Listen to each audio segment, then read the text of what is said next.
Bom, eu sou Kiara Medaleta, sou fundadora do Movimento Ecoera, que tem quase 10 anos.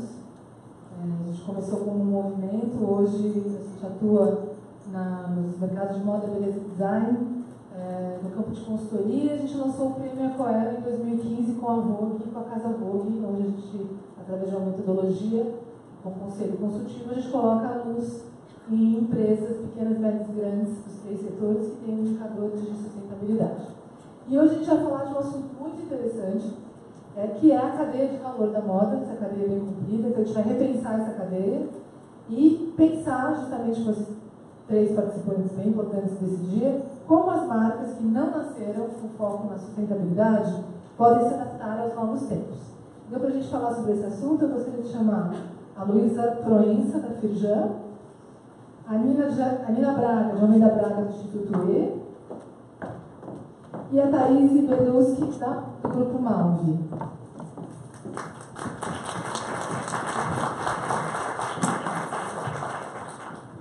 Obrigada pela presença de vocês. Bom, eu queria começar esse bate-papo com a Thaís, que representa o Grupo Malve. Como a gente está falando de repensar a cadeia de valores, a gente está falando da cadeia de valor com foco na sustentabilidade. Eu queria ouvir um pouquinho de você, Thaís, como o Grupo Malve começou esse assunto e como ele vê a sustentabilidade na gestão, enfim, em todas as práticas do dia a dia da empresa e do grupo. Bom dia primeiro, boa tarde, sempre bom dia para o dia todo, então também está certinho. O Grupo Malve, ele tem 49 anos, faz agora em julho, né? É uma empresa que sempre trouxe a sustentabilidade na essência do negócio. Mas ela era muito mais focada nas questões ambientais do que nas questões sociais. Claro que na missão da companhia tem o respeito às pessoas, aos colaboradores, à comunidade. A empresa sempre investiu muito na comunidade onde ela está inserida, desde o Parque Malve, que é uma área de 1.500.000 metros quadrados lá em Santa Catarina, aberta à comunidade gratuitamente. Mas em 2013 a empresa entendeu que ela deveria olhar para a sustentabilidade de uma forma um pouco mais profunda, né? E aí foi quando a gente decidiu fazer o plano de sustentabilidade, olhar para o negócio mesmo, para toda a cadeia de valor e dizer, bom, o que eu tenho de oportunidade dentro da cadeia de valor da empresa relacionada à sustentabilidade e o que eu tenho de desafio, né? Então foi aí que a gente repensou, a Malve repensou essa cadeia, repensou os seus riscos e oportunidades e traçou um plano para que em 2020 fossem atingidas algumas metas.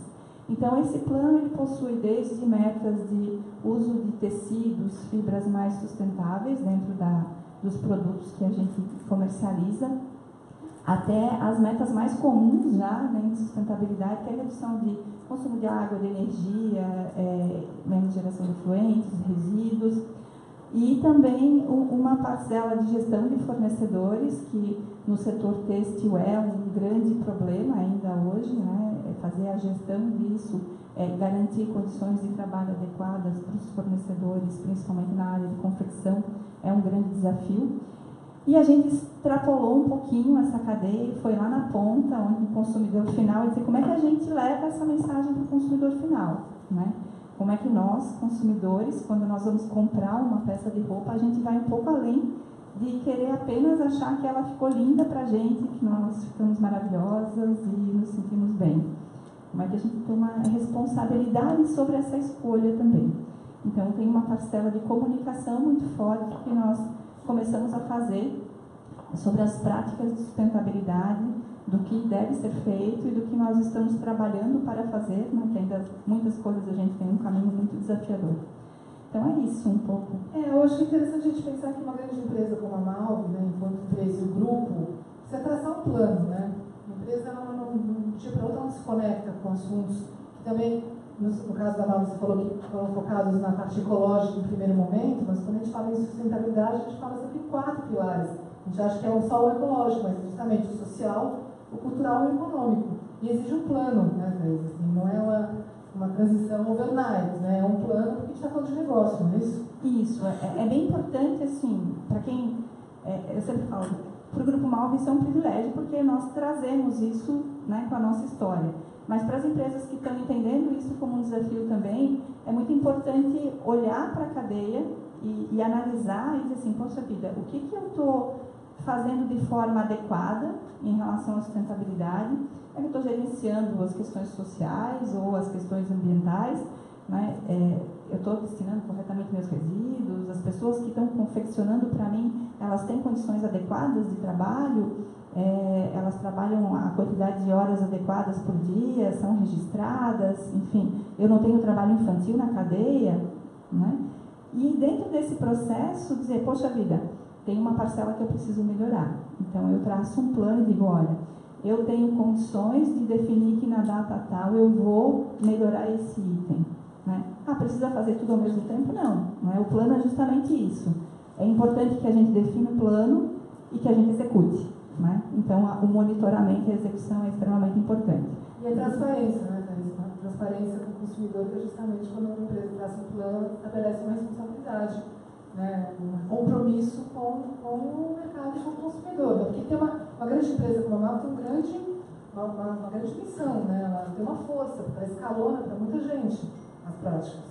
Isso, levar essa mensagem para o consumidor é um desafio, por 2 motivos. Pelo primeiro motivo, porque você se expõe, né? Você diz assim, olha, eu trabalho de forma correta, eu sigo a legislação, mas eu tenho desafios que eu preciso melhorar, né?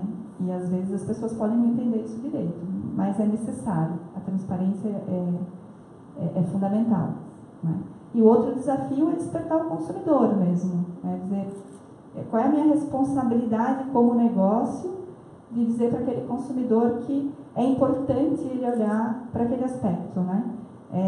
Para depois não acontecer o que aconteceu em São Paulo, faltou água e todo mundo descobriu que para tudo a gente consome água. Até então, ninguém fazia ideia, né, de que o quanto de água que a gente consome para produzir uma camiseta, para produzir 1 litro de cerveja, para produzir um alimento, enfim, né?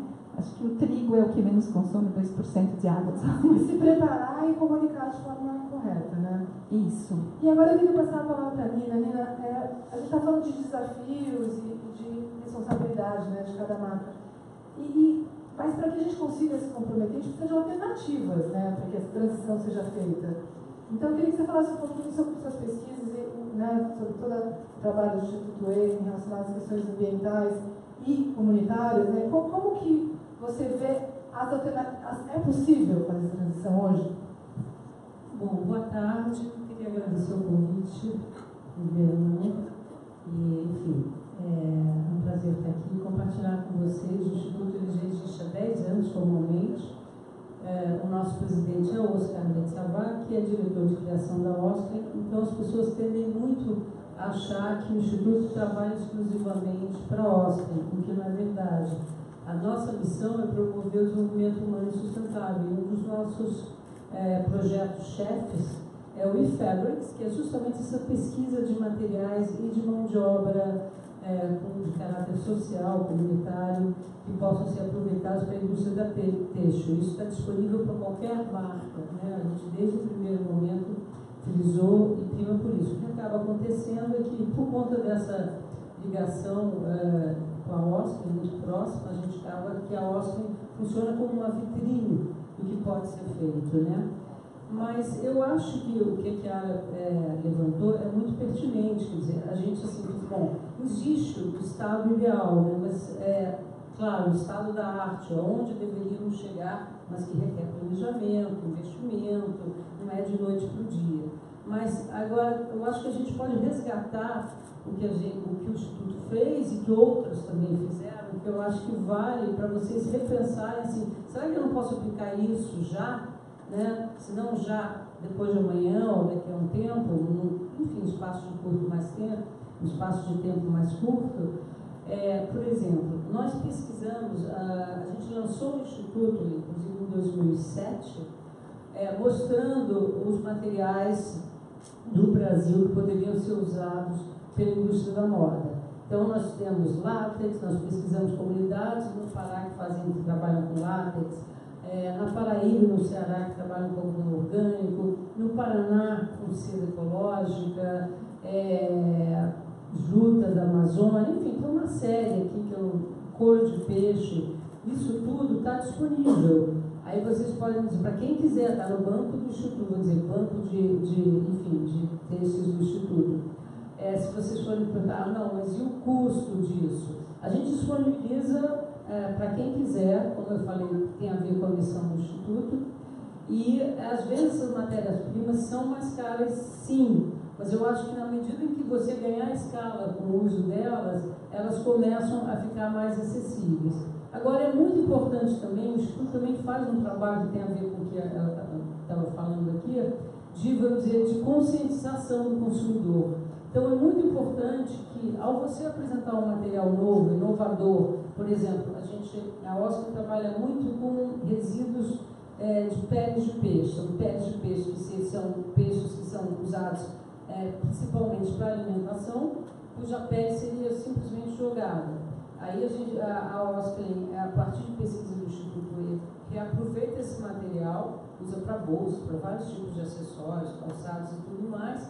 E aí você, com isso, você além de estar subtraindo do meio ambiente um resíduo biológico, mas na mesma um resíduo, você está gerando uma fonte de renda adicional para aquela comunidade de pescadores. Estou citando só um exemplo, né?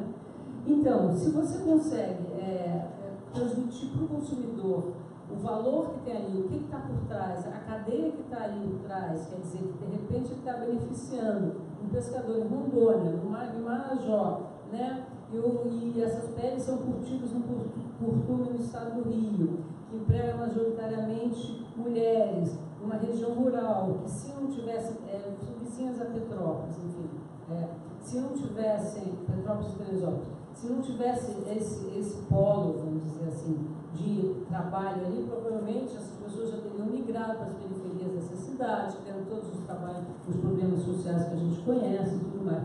Então, isso é muito importante, quer dizer, você já começar, e tem um leque enorme de comunidades que tinham materiais que poderiam ser usados, né? Enfim, poderia citar vários, também malha pet e tudo mais. Então, isso que eu queria que vocês tivessem em mente, assim, de imediato, assim, é possível fazer alguma coisa? Já. Quer dizer, você tem uma legislação, como ela bem pontuou, bem restritiva, né? E tem toda a razão de ser, no sentido de, assim, a gente não pode ser cúmplice de trabalho infantil, a gente não pode ser cúmplice de qualquer outro tipo de exploração, mas a gente, o Instituto e outras entidades também disponibilizam para quem quiser, vamos dizer, esse conteúdo socioambiental. E a gente conta a história também, porque é importante. E a gente, para contar a história, a gente vai nos locais, verifica, né, o quão sustentável ele é, e sustentável a gente entende sob o ponto de vista socioambiental. Inclusive, só para vocês terem ideia, a gente faz isso há algum tempo, a gente já fez um convênio com o Ministério do Meio Ambiente da Itália. Então, a gente fez rastreamento da pegada de carbono, pegada hídrica, quando ninguém falava nisso quase, pegada social, por exemplo, se a gente tivesse anual na nossa cadeia, a gente veria quais são os programas sociais que o Maui apoia, né? Se tem creche para os funcionários, se isso, aquilo, não sei o que. Então, tudo isso a gente colocou num tag que o consumidor final via. Se chamava Traces. Traces e Water Traces, esse projeto, tá? Fizemos também, só para vocês terem ideia, eu agora acabei de receber um kit, enfim, de uma pessoa que está fazendo uma oficina de joias aqui, muito interessante, ela faz com resíduos, a Fernanda Venturini, se eu não esqueci, da Odisseu, acho que ela está aqui. Mas enfim, a gente fez esse tipo de coisa também no Haiti. A gente pegou sucata, nós fomos chamados por uma agência da ONU, eles conheceram o projeto Febrit, nos chamaram para ir para o Haiti e pesquisar materiais que poderiam ser aproveitados e gerar renda para as artesãs de lá, né? Porque, enfim, eram 3 anos depois do terremoto, quando eu cheguei, você tinha a impressão que o terremoto tinha sido na de véspera. E aí nós pegamos sucata, da mesma maneira que essa menina está fazendo, e que outras estão fazendo, que a Fernanda está fazendo, que outras estão fazendo, que tem o maior mérito. Então, isso é muito importante. Então, assim, de repente a gente tem que abrir os nossos olhos, entendeu? Ver o que está ali, ver, de repente, a comunidade que está do teu lado, ver como interagir. De repente você tem, sei lá, a tua fábrica, vamos dizer, pensando aqui geograficamente no Rio, eu não conheço tão bem os outros Quer dizer, eu já tive todas as capitais do Brasil, já viajei muito, mas não conheço profundamente a geografia de tantos outros lugares. Mas, por exemplo, aqui no Rio, se a gente for pensar Penha, por exemplo, de repente a tua fábrica de confecção é na Penha. Do lado, você tem vários grupos comunitários, né, que de repente poderiam ser teus fornecedores. Então, começar a pensar nesse tipo de coisa, da inclusão social. Uma local, né? Pois é, a rede local. Uma PL local. Isso é muito importante. Eu acho que a Firjan tem um papel crucial nisso, né? Pois é, a gente percebe, né, com a palavra da Nina, que as alternativas estão aí, né? Assim, existem possibilidades e em cada desafio, como a Thais falou, aparece uma oportunidade, né? E essa oportunidade vai gerar negócio. Essa é a boa notícia. E eu queria, então, agora que a Luísa falasse justamente desse potencial, como que a Firjan, enquanto federação, vê essas novas oportunidades e a maneira como que coletivamente o mercado pode se organizar.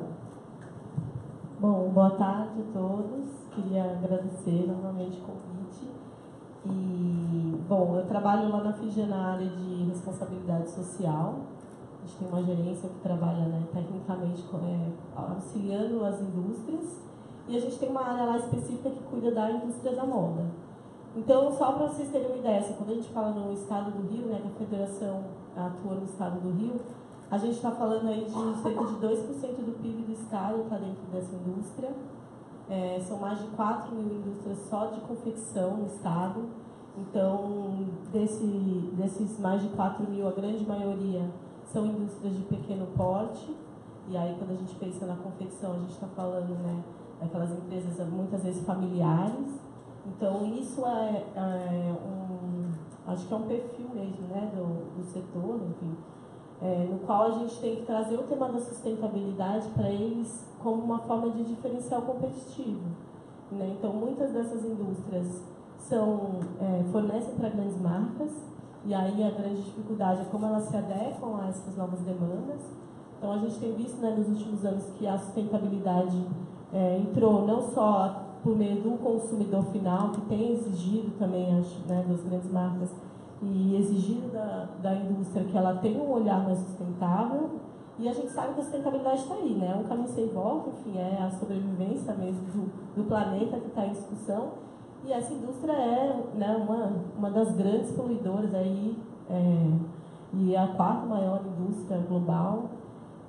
Então a gente tem que trazer essa discussão de forma a mostrar para esse setor que ele precisa se adequar dentro não só da questão da legislação, que muitas vezes ele acaba nem conseguindo fazer esse básico, mas como também mostrar para ele que algumas outras ideias podem vir a partir da sustentabilidade e ele pode se diferenciar em relação aos demais. Então a gente tem buscado trabalhar muito isso. Então a gente tem, por exemplo, a área lá do Senai trabalha com a questão de upcycling, que eu acho que é um conceito super novo, e que a gente tem mostrado para os alunos do Senai que é possível eles trabalhar a questão, né, da logística reversa, da política nacional de resíduos, que já vem também, enfim, mostrando para esse setor que ele precisa adequar. Então, a gente tem buscado trazer algumas soluções para que ele possa ter um pouco desse olhar, mas também que a gente possa trazer as possibilidades, porque uma grande dificuldade que a gente tem observado é que muitas vezes essa demanda vem, né, de cima para baixo e as empresas não têm o mínimo. Né? Então, como é que ela consegue enxergar que a sustentabilidade não é custo, é ganho? Né? Então, por exemplo, a gente desenvolveu uma ferramenta que é um diagnóstico que a gente aplica com as pequenas empresas para poder entender que estágio que elas se encontram em relação à sustentabilidade. E aí, a partir daí, a gente traça um plano de ação, de melhorias de atividades que ela pode desenvolver para poder se adequar, se tornar mais sustentável e, a partir daí, poder, enfim, estar entrando nesse mercado mais competitivo. Então, isso é um dos trabalhos que a federação tem buscado atuar. Outras questões que a gente atua muito é em relação à defesa de interesse. Né? Então, a gente tem, enfim, áreas específicas da Firjan que trabalham em defesa de interesse da indústria da moda. Então, a gente tem uma parte, por exemplo, de meio ambiente, trabalha muito a questão da política nacional de resíduos e como que a gente trabalha o resíduo. No estado do Rio, a gente tem um exemplo bastante expressivo, que é a região de Friburgo, né? Um polo de moda íntima, que é o maior polo de moda íntima do Brasil, e a gente tem uma problemática que o resíduo têxtil dessa indústria é descartado junto com o lixo doméstico da cidade. né? Então, aí você tem um aterro sanitário sobrecarregado, que não consegue dar vazão para esse tecido, um maquinário que trava na hora de puxar por causa do fio. Por outro lado, essas indústrias não têm para onde descartar. Então, a gente tem buscado, por exemplo, trabalhar esse grupo de empresas da região como um polo mesmo, para que elas possam gerar volume de resíduo e poder descartar em conjunto. Então, acho que uma visão muito importante desse setor é trabalhar em rede, né? Então, buscar soluções em conjunto. Porque quando a gente fala da pequena, que ela tem só o resíduo dela ali, do problema dela, no universo dela, ela não tem tanto poder, né? Então, a federação tem muito esse papel de trazer esse grupo de empresas, via sindicatos patronais, enfim, via outras representatividades, para que a gente possa atuar em conjunto para poder brigar por políticas públicas que sejam efetivas, que sejam possíveis de serem desenvolvidas, mostrar que não adianta só ter a lei pela lei, mas que a gente tem que trazer soluções. Então, por exemplo, em Friburgo, os empresários olham para a gente e falam, mas a gente faz o quê? A gente não tem para onde descartar, né? Muitas empresas acabam, para ter a certificação, acabam pagando o fornecedor para coletar o resíduo para levar para outro estado para poder dar um direcionamento correto daquele resíduo. Então, acho que tem também, enfim, a gente tem buscado um pouco cobrar um papel do governo no sentido de, a gente precisa desses caminhos e a gente tem que atuar em rede, tanto políticas públicas como indústrias. Eu acho que é um pouco desse papel. Se deixar, vou ficar falando até amanhã. O interessante é que a gente olha, né, como um grande grupo, uma empresa como a Malve, né, e exige um planejamento, exige olhar para dentro, se comprometer, correr riscos, mas se planejar. Aí o papel também dos institutos, da pesquisa, para que não só compartilhe com o mercado, mas também com o consumidor, do valor que tem, né, das questões sociais e ambientais no modelo de negócio. A gente passou décadas e décadas, mais de meio século, não computando as questões sociais e ambientais no modelo de negócio. A gente tem um pouco uma fotografia do mercado e que o consumidor tem um grande poder, né, porque se ele justamente ele é informado e ele direciona, porque o poder de compra está com ele, e a boa notícia é que o consumidor cada vez mais conectado, mais curioso, até irreverente, né? Ele quer saber, ele provoca, ele vai para as redes, e isso, né, o lado bom é que de fato provoca marca, provoca pesquisa, provoca rede, provoca união. Eu acho que a gente tem, como eu falei na minha primeira palestra, a gente viu um ótimo momento excelente para que todos juntos encontremos soluções. E agora eu queria abrir espaço para ir juntos, que a gente questione e que discuta, pergunte e a gente responda juntos.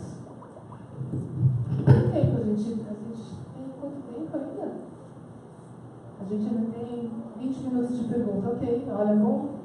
Temos ainda. Olha, tem uma pessoa aqui perto. Levanta a mão de novo, por favor, só para que ela te veja. Obrigada. Boa tarde. Olá, como você chama? Fernanda Cubiaco, do Instituto Luciano. Eu queria saber de você quais são as ferramentas de comunicação que você usa para engajar o seu público no seu processo. Bom, a gente usa as redes sociais bem fortemente.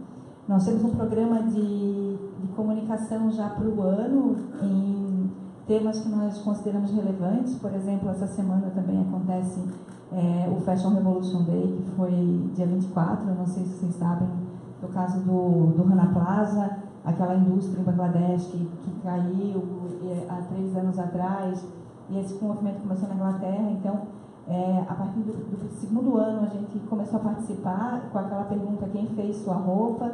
E a gente coloca, faz a cadeia de rastreabilidade dos nossos produtos. Então, o consumidor que coloca lá nas nossas redes sociais a etiqueta da roupa, a gente mostra quem foi o nosso costureiro ou a costureira. Muitas vezes, toda a cadeia, porque como o Grupo Malve é uma empresa que tem indústria própria, nós temos tecelagem, tinturaria, estamparia interna, o nosso pessoal todo participa e a gente coloca todo mundo, eles adoram participar.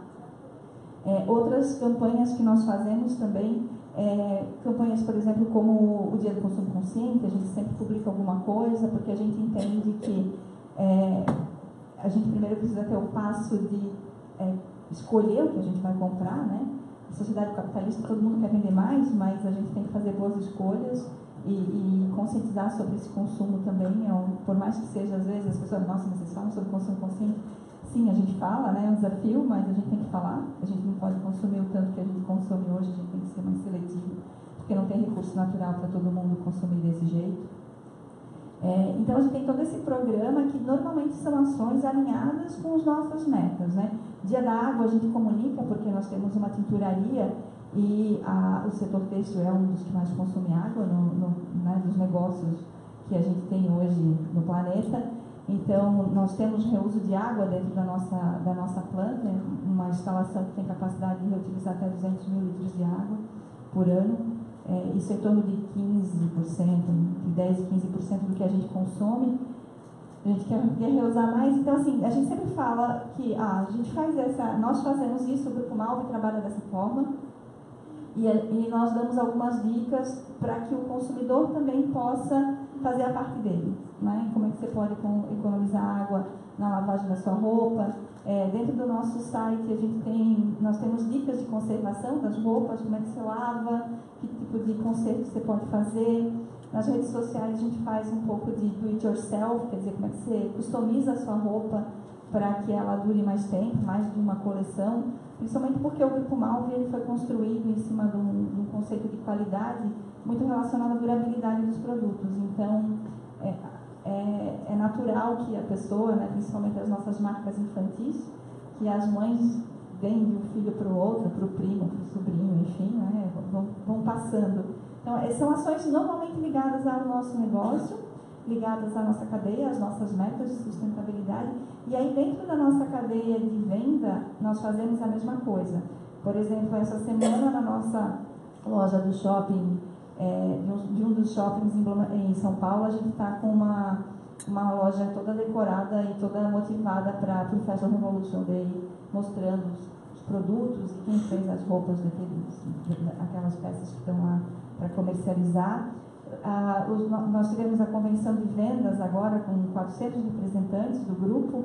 Todos eles receberam uma carta também falando do Fashion Revolution Day, que ação é essa, até para a gente escalonar isso dentro dos nossos níveis de comunicação para chegar no consumidor, né?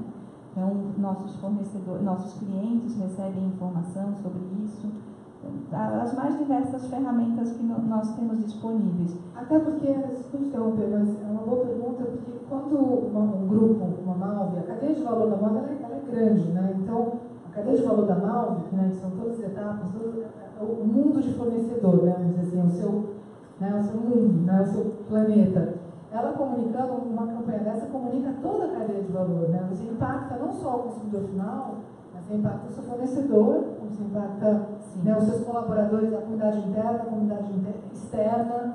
Então a comunicação ela não é apenas, né, o impacto positivo não é apenas para o consumidor final, mas para toda a cadeia de valor, né? Inclusive, nosso fornecedor participa, né? Nós temos uma parcela de confecção que é fora da nossa fábrica, e quando nós temos um produto que alguém pergunta, quem fez essa peça, e foi um fornecedor, né? A gente rastreia esse fornecedor, fala com ele, diz, olha, a gente tem essa campanha, sensibiliza eles para participarem da campanha, e eles ficam super empolgados de participar, de mostrar que eles fizeram aquele produto e ir para as redes sociais com a gente também.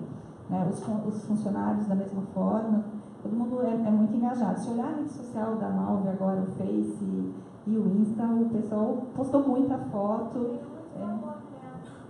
que vocês passaram a informar com transparência todo o processo de vocês, porque vocês hoje têm uma meta, uma sustentabilidade, o que você notou no seu público?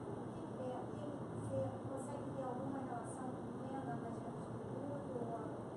Se impactou na venda, a pergunta é se essa comunicação ou essa transição impactou. A comunicação dela, o feedback do consumidor, Essa é uma boa das pergunta. redes sociais. Se comercialmente falando, isso seja um impacto positivo. Números comercialmente falando, a gente não tem direto para dizer, aumentou em X%. Mas nós temos uma meta que são produtos sustentáveis, que a gente chama de produtos sustentáveis, mas com viés sustentável, né? Porque a gente não consegue ser sustentável no modelo que a gente tem hoje, é ilusório isso, mas que são produtos que já têm uma matéria-prima um pouco mais que cuida um pouco mais do meio ambiente, enfim, que tem menos impacto. E a gente monitora esses indicadores e alguns deles a gente tem uma venda mais significativa. A poliamida biodegradável, que é uma matéria-prima que a gente usa na linha fitness, ela degrada em 3 anos, em vez de uma poliamida normal que leva 40 anos para ser degradada. Então, esse produto a gente acompanha. Quando a gente lança, a gente acompanha até para motivar o pessoal a fazer mais produtos com ele, né? Então, a gente comunica. A gente percebe, só que assim, eu não acredito isso ainda é um posicionamento do consumidor quanto à consciência ambiental ou ecológica ou para a sustentabilidade ainda. É muito forte isso. A compra está muito atrelada a eu gostar ou não do produto. Então, se eu fizer um produto sustentável e ele for feio, não vai vender. Isso, nós temos o algodão desfibrado, que é uma matéria-prima que é feita com resíduo do corte. Quando eles cortam as peças, né, tem uma parte que é descartada, a gente vende isso para um fornecedor, ele produz um outro fio e a gente faz alguns produtos com essa matéria-prima. Os primeiros produtos eram horríveis, não vendia, feio. O pessoal disse, Thaís, não vai vender, feio. Então, quando eles começaram, a gente começou a melhorar esse fio e começaram a sair modelos mais bonitos, a gente percebeu que vendeu mais. Então, o desafio também é na área de estilo para que eles usem essas matérias-primas e façam produtos bonitos. Né? Acima da média até, né? A gente tem que seduzir mais ainda. Nina, você queria, por favor? Não, eu só vou falar um pouco da experiência da Oscar. Como eu falei, eu tenho muita familiaridade. Quer dizer, a Oscar, efetivamente, os produtos ele identifica que tem conteúdo socioambiental, eles vendem bastante. Você tem muitos consumidores que vão atrás desse tipo de produto, né? Querem saber história e tudo mais, e compram porque sabem que, por exemplo, a bolsa de pirarucu, além de ser esteticamente desejável, ela tem todo um conteúdo por trás muito interessante. Então, no caso da Oscar, posso dizer que foi feita uma pesquisa interna, o que os consumidores estavam mais ligados, e 70% foi a questão da sustentabilidade. Eu acredito que a Oscar consiga realmente unir assim, 2 critérios muito fortes dos nossos tempos, né, hoje enquanto marca, até porque ela não é um porte bem menor do que a Malve, mas a gente consegue na Oscar identificar a estética realmente muito perto da sustentabilidade, né? Assim, elas estão nitidamente ali na vitrine. Eu acho que dê para enxergar mais, né, o potencial comercial numa peça do que talvez num grupo grande como a Malve. Né? Eu acho que é muito pelo conceito da moda, né? Quando o conceito da marca ele vem com esse viés, o consumidor que vai comprar esse produto ele está interessado nisso. Né? Quando você tem uma marca que tem uma abrangência de consumidor maior, com níveis de informação muito mais variados, aí isso já se torna um pouco mais desafiador, né? De a gente popularizar isso, né? Mas aí que está o grande desafio, mas a grande missão e potência de um grande grupo como o da Malve, né? Mas, e Luiz, como que a FG se colocaria entre 2 marcas tão diversas, assim? A gente está falando da Oscar, está falando do Grupo Malve, assim. Tem um programa que daria, segundo você, unir? A gente estava até conversando um pouquinho antes, assim, e eu falei para as meninas, eu vou fazer uma provocação para vocês e tal. Eu acho que a federação tem esse papel de unir, né, as empresas, tanto as grandes quanto as pequenas e as médias, para dialogar em conjunto, para que possa buscar por essas soluções em conjunto, porque a gente vê que é uma demanda de mercado, a gente vê que a gente tem que descer, né, a gente fala descer para esse perfil de público também, né, não só um público que já vai buscar o produto sustentável, mas um público que consiga entender que a sustentabilidade pode estar dentro do bolso dele de alguma forma.